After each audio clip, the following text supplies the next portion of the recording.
एक गरीब किसान अपनी थोड़ी जमीन विकास के नाम पर सरकार को दे देता है, क्योंकि उसे विश्वास होता है कि इससे इसका भविष्य सुधरेगा।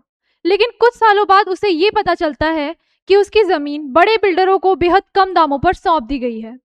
इस कहानी में उस किसान के सपनों का गांव अंधेरे में खो जाता है, और यह घटना केवल एक व्यक्ति की नहीं बल्कि एक बड़े घोटाले की कहानी है। जयपुर विकास प्राधिकरण में हुआ ये भूमि घोटाला राजनीतिक संरक्षण में निजी डेवलपर्स को अनावश्यक लाभ पहुंचाने का उदाहरण है।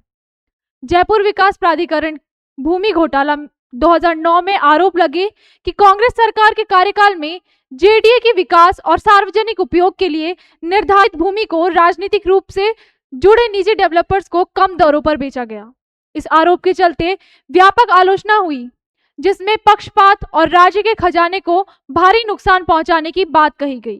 घोटाले में कहा गया कि सरकारी भूमि का दुरुपयोग कर उसे लाभ के लिए निजी हाथों में सौंपा गया, जिससे सरकारी परियोजनाओं और आम जनता के हितों को ठेस पहुंची। आलोचकों ने कहा कि इस भूमि बेचने की प्रक्रिया में राजनीतिक प्रभाव खूब दिखाई दिया और भ्रष्टाचार बढ़ा।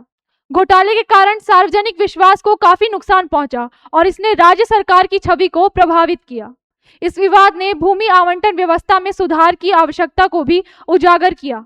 जांच और जवाबदेही के दबाव के बाद कई मामलों में कार्रवाई हुई, लेकिन पूरी तरह सफाई और सुधार अब भी वांछित है। जयपुर विकास प्राधिकरण के भूमि घोटाले ने सार्वजनिक विकास को हिलाकर रख दिया। क्या भ्रष्टाचार के इस जाल में फंसे दोषियों को कभी सजा मिलेगी, या फिर ये मामला भी उन फाइलों में दबकर रह जाएगा जहां सच्चाई अक्सर दबकर रह जाती है?